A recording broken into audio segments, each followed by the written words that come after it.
ఇలాంటి విద్యలు ప్రదర్శిస్తున్నాడు. మధ్యలో నేను మలమలా మాడిపోతున్నాను బాబు. ఆ పగవాడికి కూడా వద్దు ఈ ఇష్ట కష్టాలు.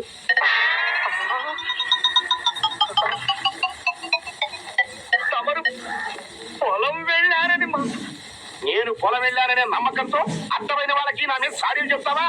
విన్నా, అన్నీ విన్నా. ప్రస్తుతం నీ జీతం ఎంతరా? ఒక మనిషిని ఇంట్లోకి అద్దెకి తీసుకురావడంతో కాస్తంత పెరిగి 6 రూపాయలు 10 పైసలైంది మహాశయ. నా మీద చాడీలు చెప్పినందుకు నీ జీతంలో 6 రూపాయలు కోసేస్తున్నాను. నీ దిక్కున్న చోట చెప్పుకో. 6 రూపాయలు 10 పైసల జీతంలో 6 రూపాయలు కోసేస్తావా? దొడ్డికాల శబ్దమ్మా. నీ కళేబరానికి కాకులు ఎత్తుకుపోను. ఆ 10 పైసలు మాత్రం నాకు దేనికిరా? నువ్వే ఉంచుకో. రేపు నీ పాడి మీద వేసుకుందువు గాని. వాష్ బేసిన్ లో చేపలు పెట్టేవాడి మొహంలో మొహం చూడు. పోతావురా రే, నాశనం అయిపోతావు.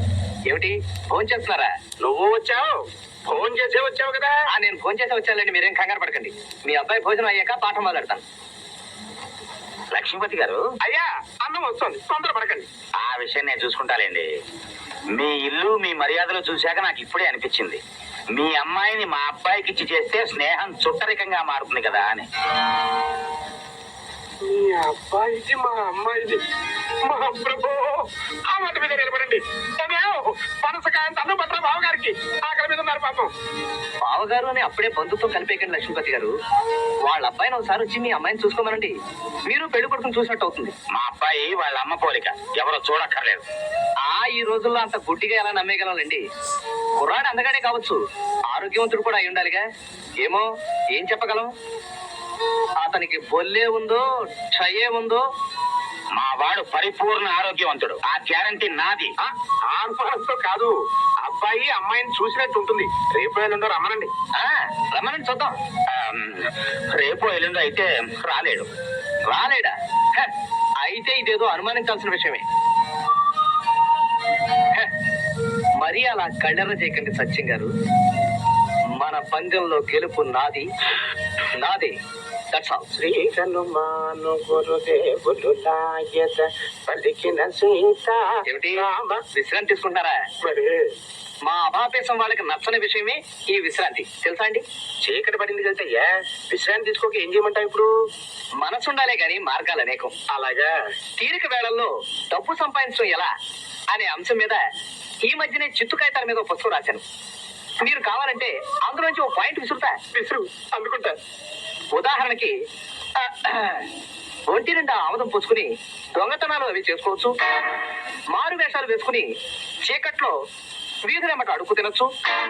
ముసుగేసుకుని బస్ స్టాండ్ లో కాఫీ రొటీలు అమ్ముకోవచ్చు.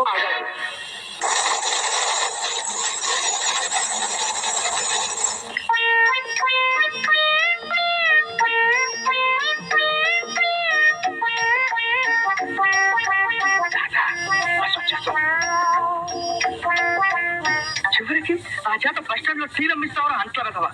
ముందు గీసిన గండు బిల్లి మొహంలో మొహం చూడు. పోతావు రే, నాశనం అయిపోతాం.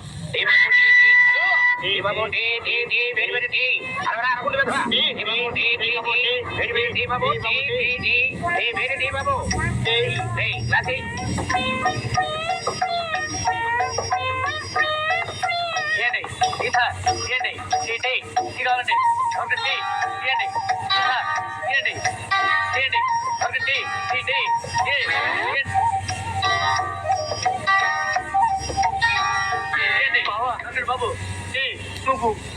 నువ్వేనా?